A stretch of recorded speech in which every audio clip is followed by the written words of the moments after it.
Sex sells, and almost no other country has understood this as well and as early as our beloved land of the rising sun. Japan is a land of extremes in so many different ways, and that also goes for how the country has handled the intricate business of satisfying humanity's biggest natural urge as efficiently and on the largest scale possible. More than 33,000 businesses operate in the Japanese sex industry as of the making of this video, pulling in more than $40 billion annually. For a population that is generally known to be incredibly shy and reserved, the Japanese sure like spending a significant amount of money on erotic pleasures. And as is usual with anything Japanese, there's a long history to be studied and explored here. Because for most of the country's long history, the purchase of erotic services was seen as not only completely acceptable, but as an integral part of society. And you know what that means. There were those trying to profit from that same society's desires and needs. And in the case of Japan, that exact business has had almost 500 years to change and evolve in many different ways. What started off as the occasional horizontal mambo in a roadside inn or tavern somehow developed into some of the world's most frequented and most visited red light districts, where some of Japan's finest restaurants and bars share a block with establishments that offer to turn into reality damn near every kink or fantasy that one could possibly imagine. If you can afford it. How did this industry develop into a multi-billion-dollar behemoth? What profound impact did the erotic entertainment industry have on the overall history of Japan, and who were the people that made it all happen? Let's find out together in today's video as we take a look at Japan's raunchier history from the Edo period to the present day, exploring both the beautiful, historically significant aspects of the country's sex industry, but also the dark truths that lay hidden beneath its seductive surface. While trying to stay as safe for work as possible, of course. If you end up enjoying this exploration of Japan's naughtier side, then leave a like and subscribe for more Japanese history goodness in your subscription feed. Want to support the making of these kinds of videos even further? Then feel free to check out my Patreon page linked below and support me from as little as $1 per month. But now it's time to take a look inside Japan's sex industry, from red light districts to Soaplands.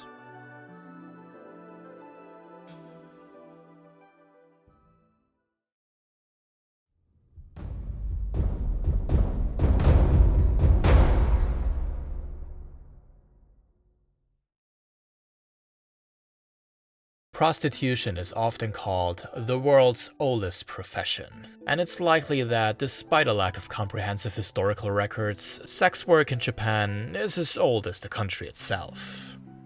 The earliest documented references to sex work in Japan seem to date back to the Heian period and the 11th century, when Shinto priestesses like the Asobi or Arukimiko were recorded as having offered physical pleasures in exchange for money or rice, occasionally.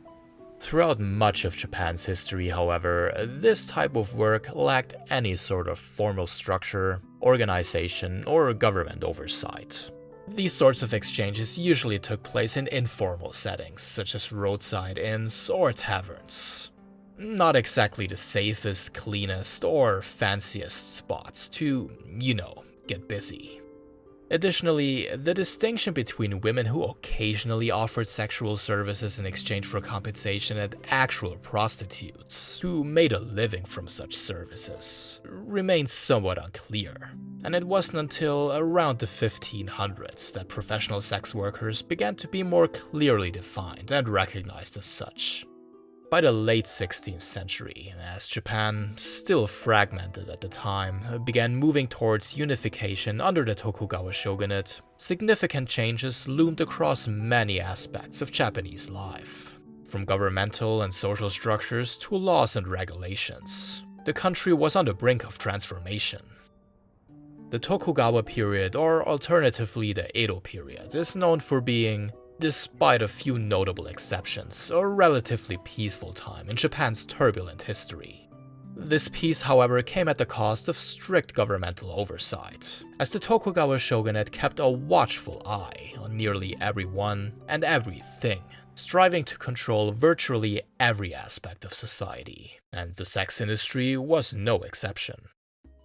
The shogunate's plan was to establish a few licensed, government-recognized entertainment districts in Japan's largest cities, a concept partly inspired by the courtesan districts that had existed in both Kyoto and Osaka since the 1580s, created at the request of none other than Toyotomi Hideyoshi, one of Japan's three great unifiers, along with Oda Nobunaga and Tokugawa Ieyasu. Known as Yūkaku, the Tokugawa shogunate's version of these sorts of districts aimed to gather all the brothels scattered throughout each of Japan's big cities, combine them all in one convenient place, and then surround them with all different kinds of entertainment venues and shops, like kabuki theaters and tea houses, creating a sort of playground for the people of Japan. Stage plays, tea, and sex all in one place. A Yūkaku was truly everything that the heart of a Japanese man during the Edo period desired. The government was motivated to create such pleasure districts for a multitude of reasons. One of them was simply the amount of control that they gained by confining prostitution to designated areas, allowing for such services to be kept away from the general public, something that the shogunate regarded as being key to upholding a high degree of social order and harmony. Perhaps an even bigger motivator was simply how much potential money there was to be made from the business of selling sex. The Yūkaku stood to provide the Tokugawa shogunate with a large, continuous stream of income in the form of taxes and fees that went straight into the government's pockets. Prostitution was about to be a big, highly profitable business throughout the Edo period, and the shogunate knew how to secure their piece of the pie from the very start. Gaining complete control over literally everything that went down in Japan was of course not a feasible endeavor by any means, and illegal, unlicensed prostitution continued to persist alongside the officially licensed Yūkaku throughout the entire Edo period and beyond, especially, though not exclusively, in the more rural areas of the country. But there is no doubt that by the 17th century, the majority of the industry had moved to the Yūkaku. There were three major Yūkaku that dominated Edo period Japan, serving as central hubs for both prostitution and various forms of entertainment. In Kyoto, you had Shimabara, established in 1640 after relocating a couple of times before settling at the location where it would then remain for over 300 years. Kyoto's Shimabara district was preceded by a similar area in Osaka called Shinmachi, established in the 1620s. And most notably by one in Edo, or what we now call Tokyo, which had just become Japan's brand new capital starting with the reign of the Tokugawa shogunate. It was in 1617 that Edo opened the gates to its world-famous Yoshiwara district, located in current-day Tokyo's Nihonbashi area, to the Japanese public. Yoshiwara, however, wouldn't stay there for too long. In 1657, 40 years after it first began operating, the Great Fire of Meiriki swept through the city of Edo, claiming more than 100,000 lives and destroying an estimated 60 to 70% of the city, including the original Yoshiwara. Yoshiwara was then rebuilt in a different location, in what is now Tokyo's Taito Ward, where it would remain for the rest of the Edo period as the busiest, most well-known entertainment area in the entire country, as well as the home of numerous actors, artists, and eventually thousands of prostitutes. Yoshiwara itself was a walled-in, self-contained and tightly controlled area, surrounded by a moat and a fence, meaning that entry could be gained only through the well-guarded main gate. Weapons of any kind were not allowed inside Yoshiwara, and were left at the gate as well, adding yet another layer of safety and control, and making sure that violent encounters within the walls of Yoshiwara could be kept to a minimum. Once you gained entry into Yoshiwara, you were greeted by the iconic Nakano-jo, the district's central street that, depending on the time of year, might have been filled with sakura trees in full bloom. Along Nakano-jo, there was a wide range of establishments of all kinds and for all different budgets, ranging from the most high-end luxury ones catering to the richest of the rich, to the more modest and affordable ones that even a common citizen might have been able to afford every once in a while. Not just Yoshiwara, but the Yūkaku in general were usually the most vibrant part of their respective cities. Places where brothel visitors rubbed shoulders with tea house customers, kabuki theater enjoyers, and those who appreciated fine art. And speaking of which, the Yūkaku actually played a very big role in fostering arts and culture during the Edo period. In an environment where not only swords, but also rank and social standing were left at the gates, friendships were made, conversations were had, and high-quality art and theater performances flourished. Kabuki especially owes much of its success and standing as a pillar of traditional Japanese culture to the existence of these pleasure districts. The same goes for the ukiyo-e style of woodblock printed artworks, now synonymous with Japanese art as a whole. The pleasure districts, particularly Yoshiwara, were not only the places where many of the most famous prints of the Edo period were sold, but also where they were created. Edo's pleasure quarters became an immensely popular subject for artists and collectors alike, which meant that while Yoshiwara contributed significantly to the fame and cultural significance of art, art in turn played a nearly equal role in elevating the reputation of Yoshiwara itself. Ukiyo-e woodblock prints, easy to mass-produce and affordable for a broad audience, eventually spread throughout the entire country, reaching beyond just the major cities. This not only created an entirely new market for art, but also provided rural populations with glimpses into the enchanting worlds of the famous Yūkaku. Some of these portrayals of Yoshiwara were created by the most respected Japanese artists of the era too, who were inspired by the area's vibrant nightlife, the people that came to visit, and the people who worked there.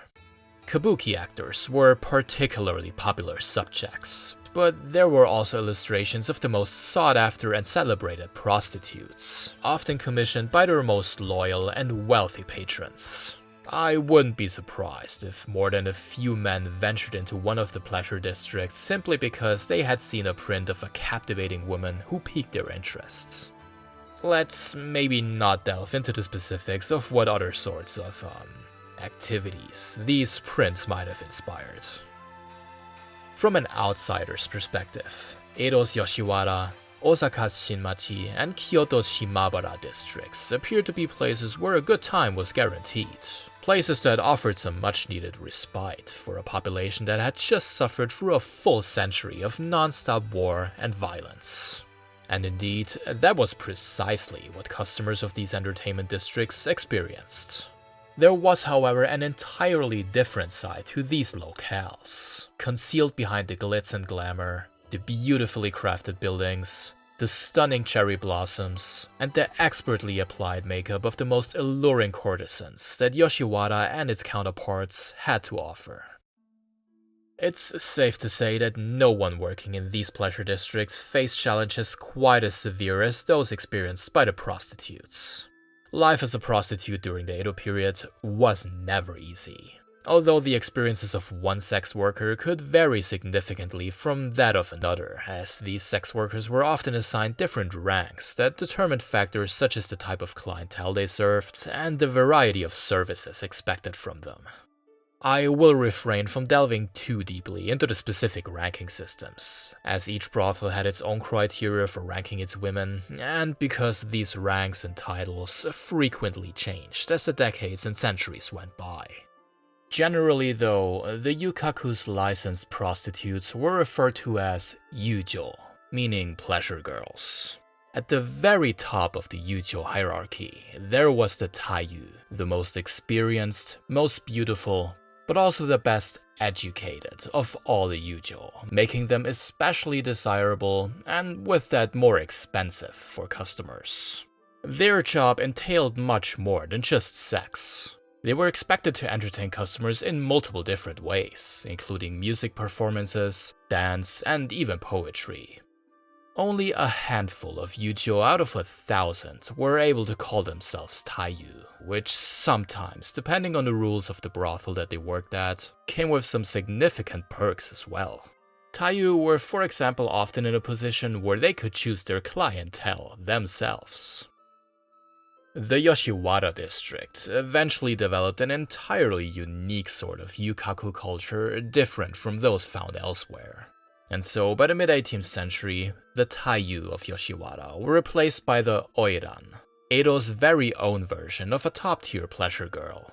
The Oiran stood out among other things due to her incredibly ostentatious fashion choices that made her look way flashier than even the Taiyu, and an Oiran also tended to have multiple apprentices working under her as well.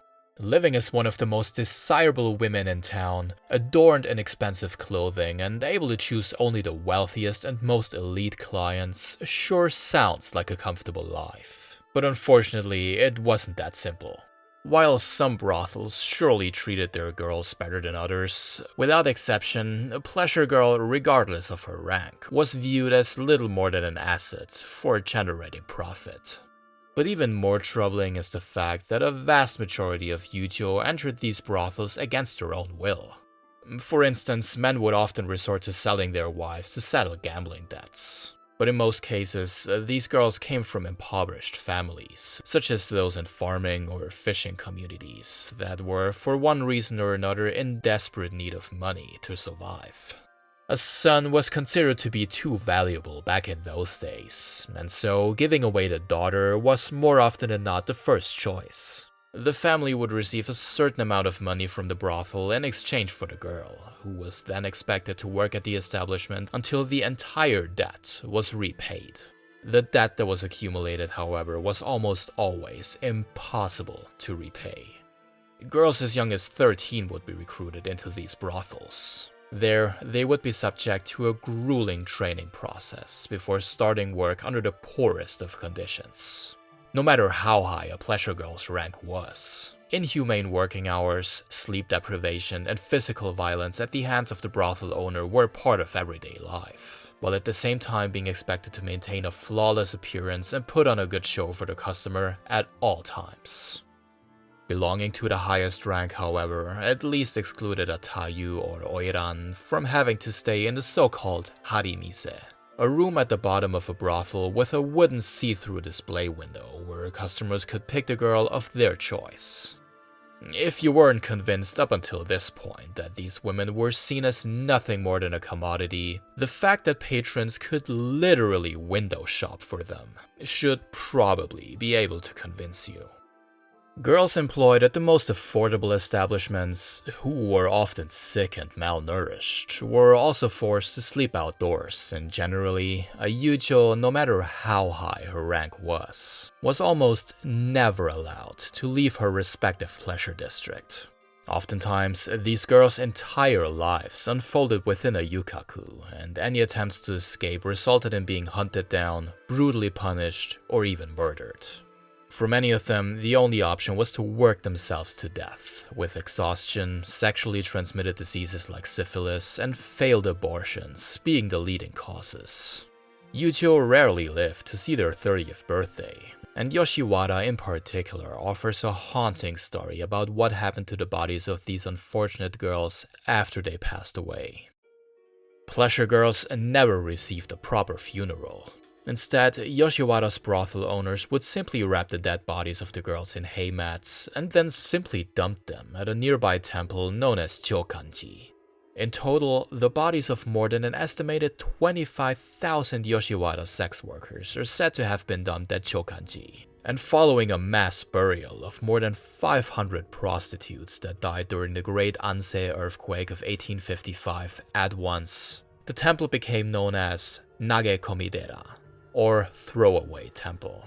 This dumping of dead bodies at Chokanji eventually stopped sometime around 1905, but the temple itself is still around to this day and even features a monument dedicated to and honoring the thousands of Yujo whose bodies were uneventfully and disrespectfully dumped at the temple.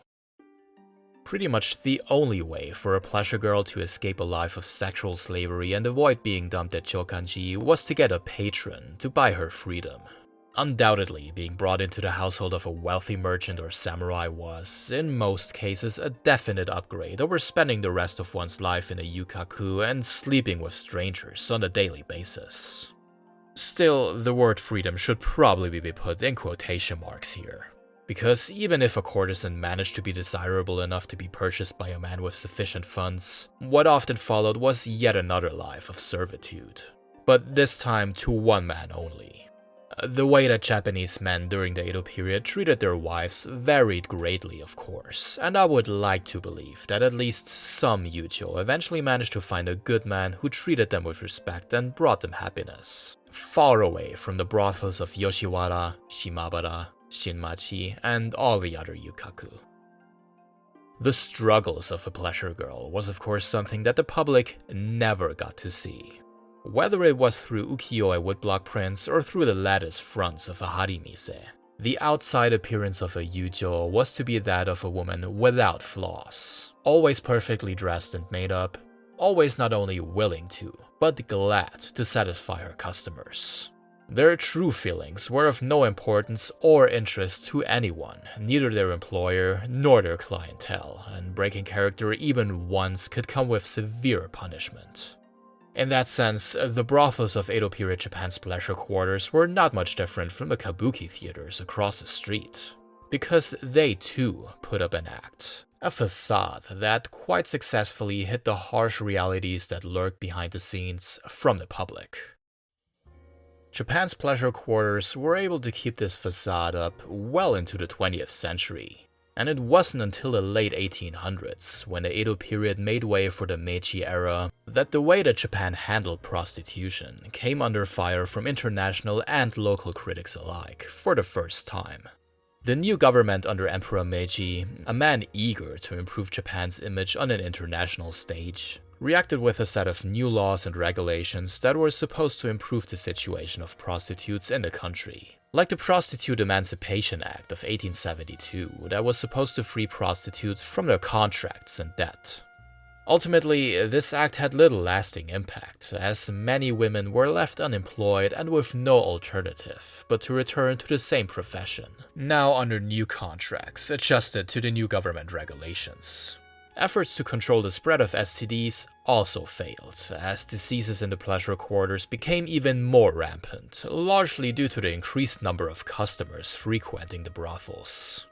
The industrialization and urbanization of the country that came as a result of the Meiji Restoration, as well as a new wave of tourism sparked by the opening of the country's borders, created a fast-growing demand for entertainment and prostitution.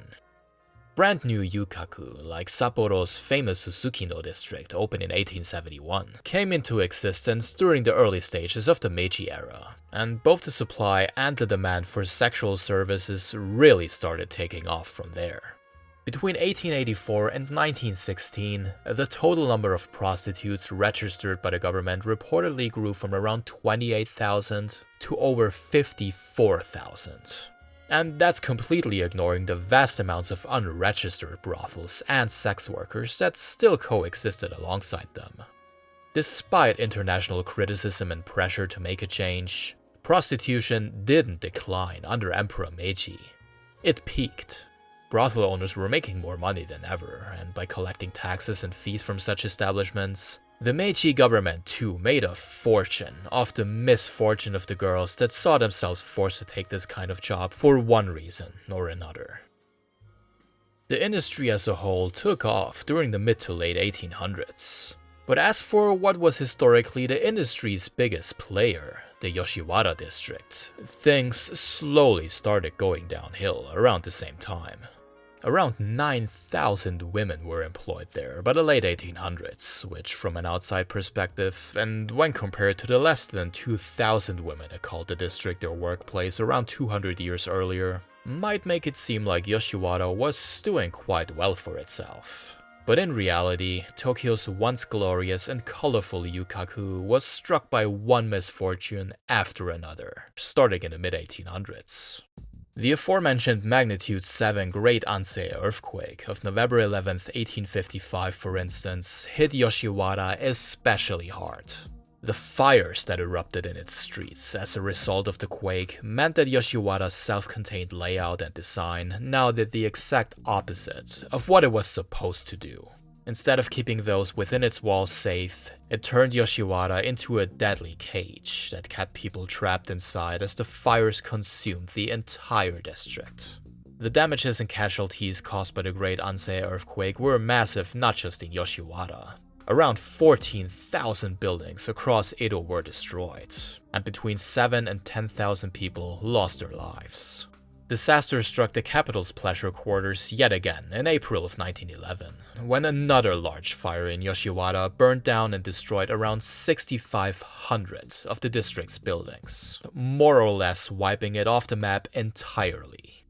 But the biggest disaster of them all struck only 12 years later, with the Great Kanto earthquake on September 1st, 1923, which destroyed over 500,000 homes across the entire Kanto area, leaving close to 2 million people homeless and claiming the lives of 100,000 to 150,000 people. Once again, Yoshiwara was completely decimated, and once again it was rebuilt to keep serving customers for decades to come. The streets and buildings of Yoshiwara could be rebuilt time and again. Its former charm, however, was now a thing of the past. The art, culture, fashion, and unique interactions between people from different social classes and walks of life that once made Yoshiwara a beloved destination gradually started to fade during the Meiji Era. The vibrant culture and entertainment that once defined Yoshiwara gave way to a more commercialized form of prostitution, cheaper and more widespread than ever before. Yoshiwara became Yoshiwara in name only, its spirit and allure from the Edo period seemingly dissolved in the wake of Japan's industrialization. The Japanese Industrial Revolution of the late 1800s was not only a time of progress and economic growth, but also a period of anxiety for many who feared that the nation was losing its cultural identity. Traditional Japanese customs were increasingly viewed as outdated and incompatible with the newly industrialized and in many ways newly westernized Japan. For those who were concerned about this perceived loss of identity, the purchasable female companionship of the bygone Edo period, as heavily romanticized in the colorful and idealistic depictions of Yoshiwara, became emblematic of what many viewed as being the soul of Japan. Something that had to be enjoyed and preserved for future generations. And so, while the status of the oiran, the highest ranking courtesans of Yoshiwara, began to decline during the mid to late 1800s, the rise of the geisha marked a new era in Japan's cultural landscape that coincided with this newfound love for Japanese customs and traditions. Now, the history of the geisha is much too complex and extensive to incorporate into today's video, but the modern geisha are said to have emerged sometime during the mid-1700s, and the pleasure quarters, including Yoshiwara, played a big role in their history as well. There was actually a time when the geisha and the oiran shared the same workplace. But there's a very important distinction to be made between the geisha and the typical pleasure girls of these districts that, no matter their rank, could always be classified as prostitutes and courtesans. A geisha, on the other hand, was above all else a performance artist, one who did not, or at least should not, provide services of sexual nature to her clients. Providing entertainment and companionship at parties or for individual clients was their main purpose. Much like the highest-ranking prostitutes of the Edo period did. Just without the sex, basically. Eventually, the geisha left the Yūkaku and established themselves in the hanamachi, or flower towns, which had emerged in some of Japan's largest cities by the early 20th century. The hanamachi were more or less the geisha's answer to the Yūkaku. And in some ways, both the hanamachi and the geisha were much closer to the mainstream depictions of Edo period Yūkaku than anything else that came before it, including the actual Yūkaku themselves.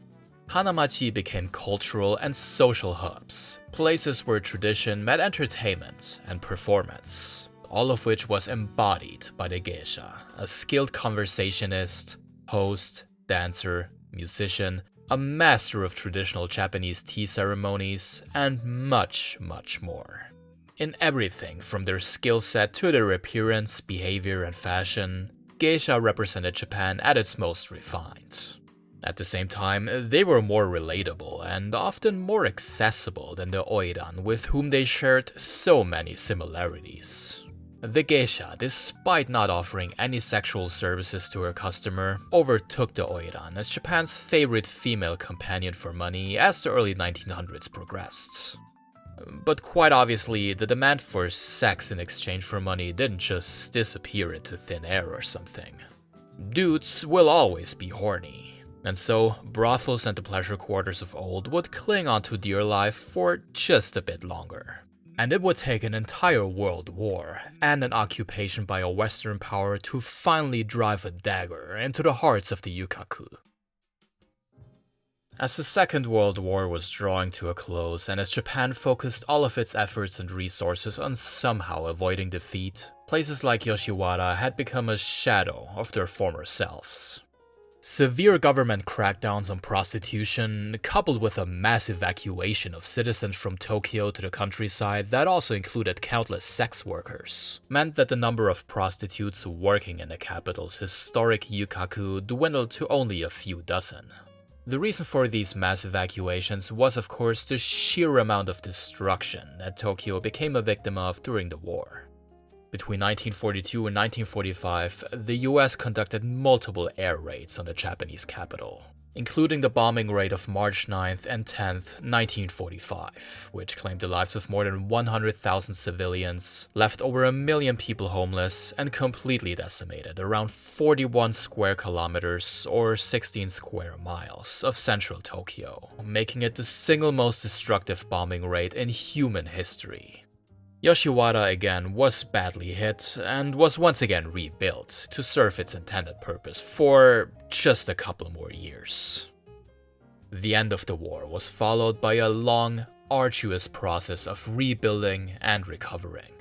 Prostitution in the land of the rising sun, however, was back on the menu even before ordinary citizens had regained proper access to basic human necessities like food or shelter. And this time, it was the Japanese authorities themselves who got involved in the business of providing sex. But not to its own people, but to the nation that had defeated them in the war. Founded on August 23, 1945, mere days after Emperor Hirohito announced the surrender of Japan, the Recreation and Amusement Association, with a name that sounds like its job was to oversee the construction of roller coasters or something, was tasked with providing large-scale, organized, government-sponsored prostitution that was supposed to, quote, hold back the mad frenzy of the occupation troops and cultivate and preserve the purity of our race into the future. That idea, though, was incredibly short-lived. A mere 7 months after the association was founded, its brothels were closed. The women who were forced to work in these government-sponsored pleasure houses now went back to their old lives. For some, this meant returning to a life far away from prostitution. But the majority of the 50,000 women who were said to have worked in the RAA's government-sponsored pleasure houses were actually experienced prostitutes brought in from brothels across Japan. For this large pool of sex workers, the end of the RAA meant that they could now return to work in brothels, both in and outside of Japan's red light districts. But from here on out, the industry would undergo some significant changes. Starting in 1946, the American occupation headed by General Douglas MacArthur made its first attempts at completely getting rid of prostitution in Japan altogether, an endeavor that was met with great resistance by the Japanese. Even after the occupation managed to push through the abolition of Japan's old system of licensed prostitution, business continued. Not exactly as usual, but it certainly continued for the time being, thanks in large part to the leniency granted to brothels by the Japanese authorities themselves. For the following 10 years, they left brothels to continue operating in designated areas known as either Akasen or Aosen, red line or blue line districts, named so after the way in which the authorities marked them on the map. Yoshiwara, for example, was now designated as an Akasen, where, in the eyes of the Japanese authorities at least, prostitution was permitted. In the Aosen districts, where the bulk of Japan's post-war prostitution found a new home, Establishments offering such services operated semi-illegally by disguising themselves as bars, restaurants, and the likes, where the actual sex then took place in an upstairs or back room, tucked away from the eyes of the general public and the law. Erotic services were now available for purchase in increasing number on the streets as well. But this kind of transaction was met with exactly zero tolerance, even by Japanese authorities.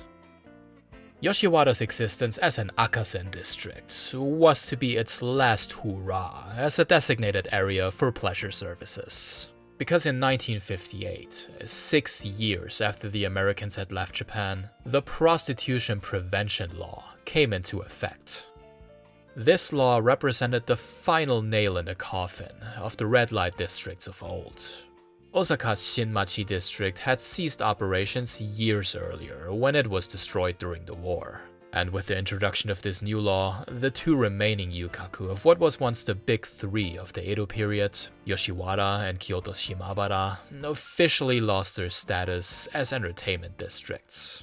The death of Yoshiwara and co. must have felt like the end of commercialized sex in Japan had finally arrived. But what actually ended up happening was the exact opposite.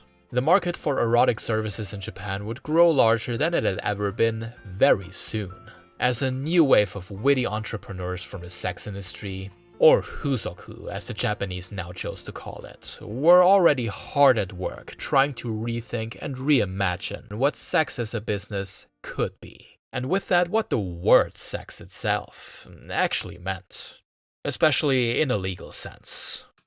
The original version of the Prostitution Prevention Law introduced in 1958 was in many ways half-assed and watered down. The law stated, among other things, that prostitution, quote, damages human dignity, opposes sexual morality, and harms the good morals of society. Sounds like a pretty strong stand against the business of selling sex. But here's the thing. Despite, in theory, making the act of engaging in prostitution and hiring a prostitute illegal, the law did not specify any sort of punishment for neither the prostitute nor the customer.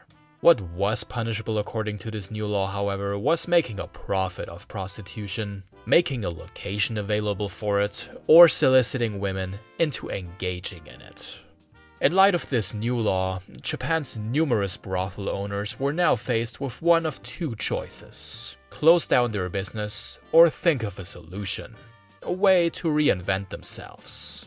Thus, many brothel owners across Japan chose to simply close up shop permanently. Plenty of experienced and new business owners decided to try and find a way to keep selling erotic pleasures to the Japanese despite this new law. And you know what that means. It was loophole time.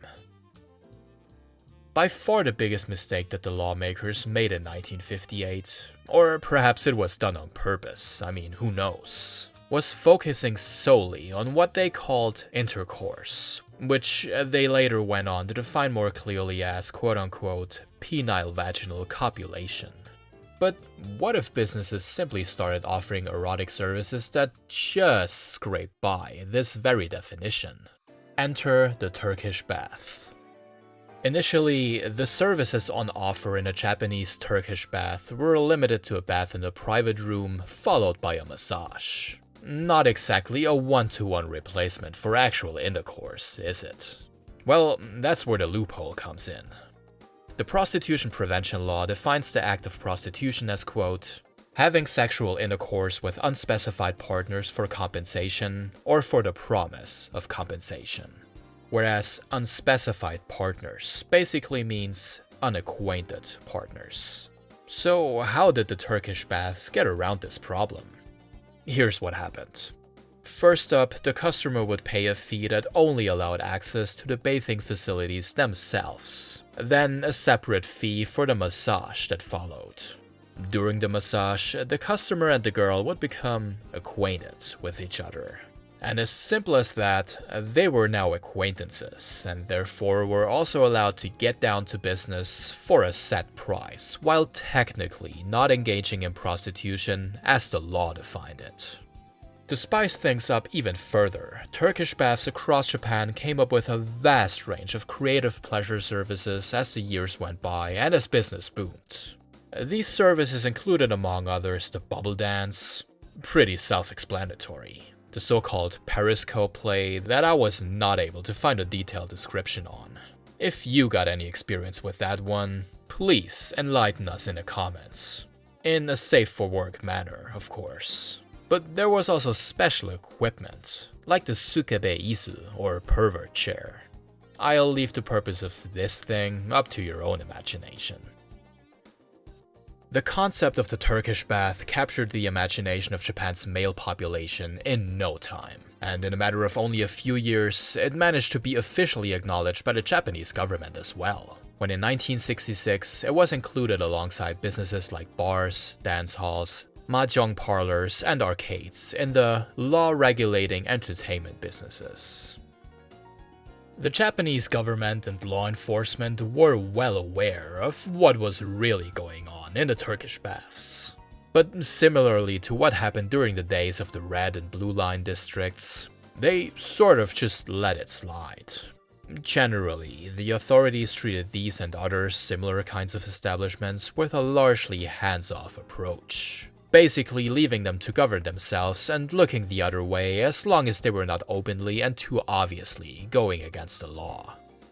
And that's how during the 1970s, the Turkish bath became a mainstay of Japan's adult entertainment business and the country's most dominant provider of erotic pleasure services.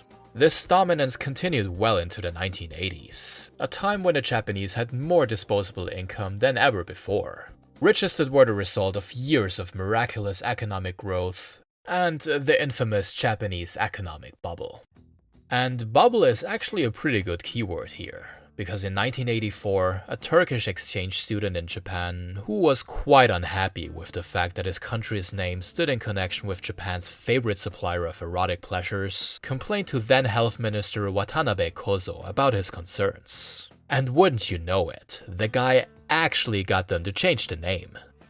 In the November 16, 1984 issue of the Yomiuri Shimbun, suggestions for an alternative name for what was up until that point known simply as Toruko was sought, and after taking over 2,000 different suggestions into consideration, the Toruko bath was officially renamed as Soapland, or Soapland. What a squeaky clean name for something so very, very dirty. Brilliant stuff. Name change aside, the soapland industry only continued to grow from the 80s onward, despite the increasing number of highly competitive and highly creative concepts that entered the market at the same time. 1981 saw the birth of the nozokibeya, peeping rooms that allowed visitors to engage in voyeurism, without actually engaging in voyeurism. Then there were the terukura or telephone clubs that first emerged in 85, followed by the imekura or image clubs that first appeared in 1986, where costumes, role-playing and fantasy scenarios took center stage. There were many, many more creative ideas like these floating around, covering pretty much every kind of erotic dream or fantasy that a Japanese man might have had. In many cases, actual intercourse wasn't even on offer at these new kinds of establishments at all either. But regardless, this new kind of erotic entertainment was a huge hit with the land of the rising sun's male population. And it's easy to see why. It was more affordable, and at least for the customer, less risky in terms of disease in comparison to straight up sex for money. Arousal instead of actual intercourse was the goal here, and Japan was hooked.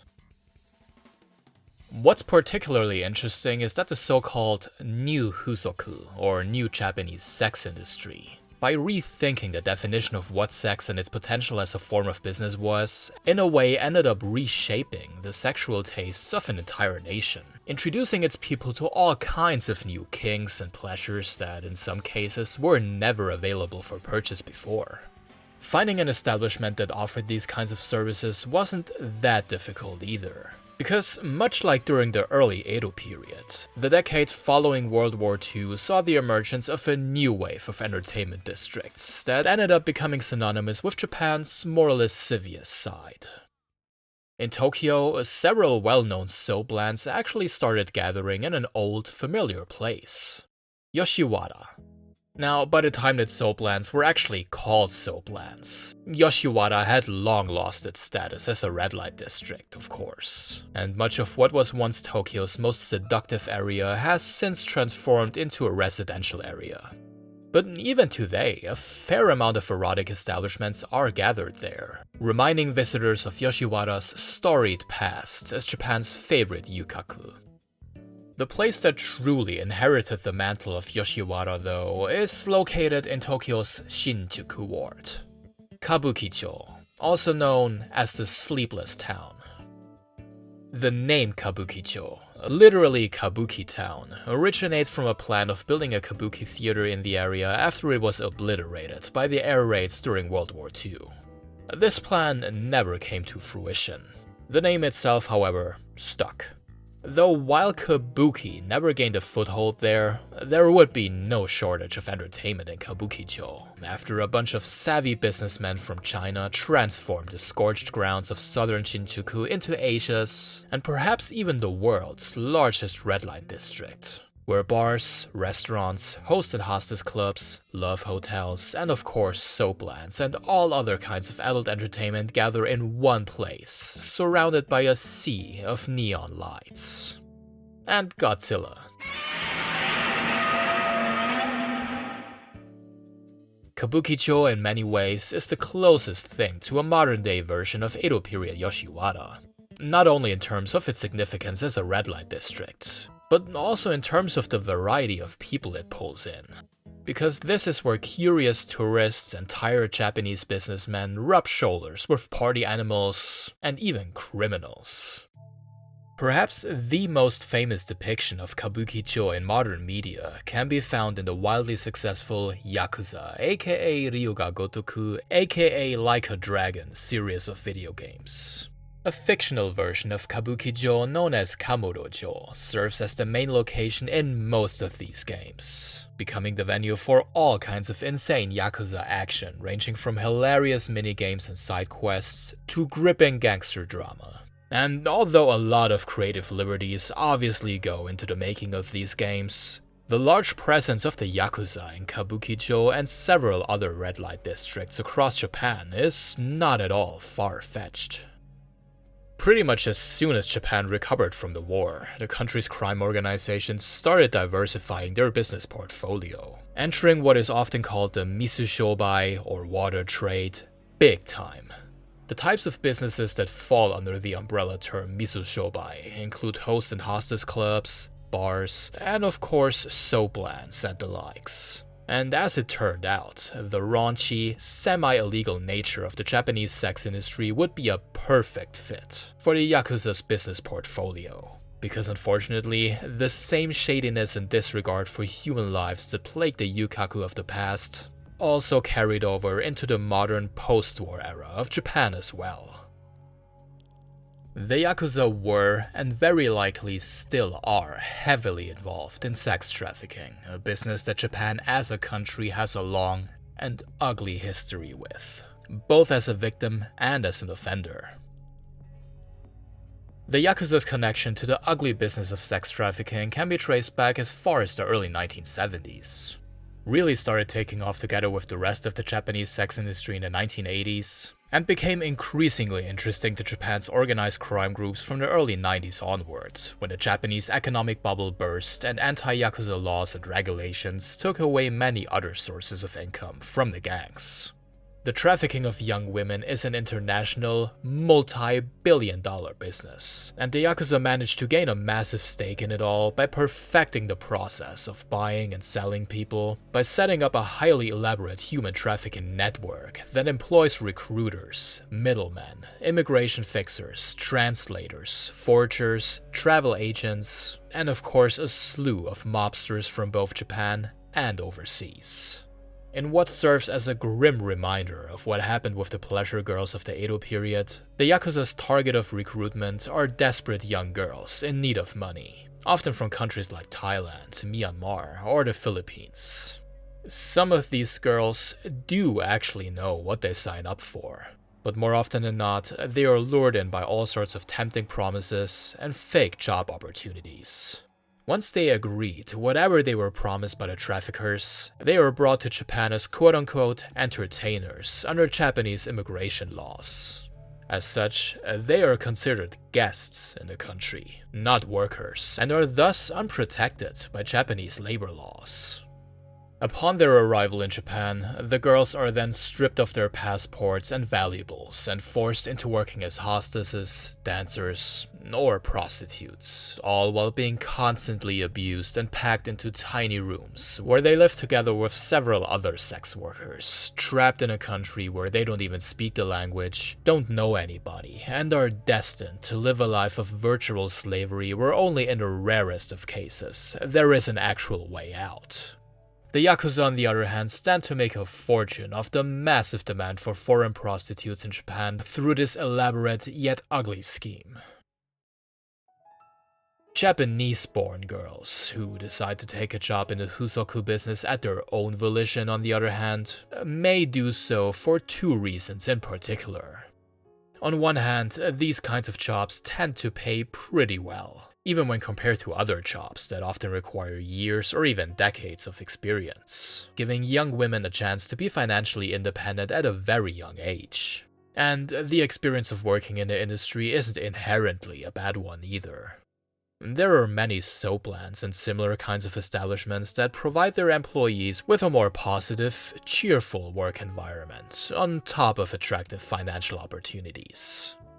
Depending on the establishment, there is a clear-cut list of services that are and are not on offer. In theory, this is supposed to make it easier for sex workers to draw the line on what they deem to be acceptable. But more often than not, girls who work at such establishments are pressured into crossing that line by angry customers who resort to verbal and sometimes even physical abuse in order to get what they want. And because of how hands-off the law is when it comes to the Japanese sex industry as a whole, making sure that these sorts of actions are met with appropriate repercussions is incredibly difficult, leaving many of these girls feeling increasingly helpless. Combine that with the ongoing lack of respect for those who decide to work in the sex industry, and it really seems sometimes that while the harimise might be a thing of the past, while sexual diseases are less of a problem than they were hundreds of years ago, and while dead prostitutes are not simply dumped at Shokanji Temple anymore, some key aspects of the Japanese sex industry have only slightly, if at all, changed over the centuries. The same goes for the red light districts themselves. Just like with the cherry blossom trees of the Yoshiwara Yūkaku and the beautiful woodblock prints that depicted the area, there is a much darker truth to be discovered behind the neon lights of Kabukichō and other similar red light districts across Japan. In both cases, with the entertainment districts of the past and the present, it's important to keep both their ugly and their beautiful sides in mind. The social interaction, the fun, and the joy that these places bring to thousands, if not millions of people, but also the suffering of some of those who work under the most difficult of circumstances to bring such joy to those same people. Got anything to add to this story?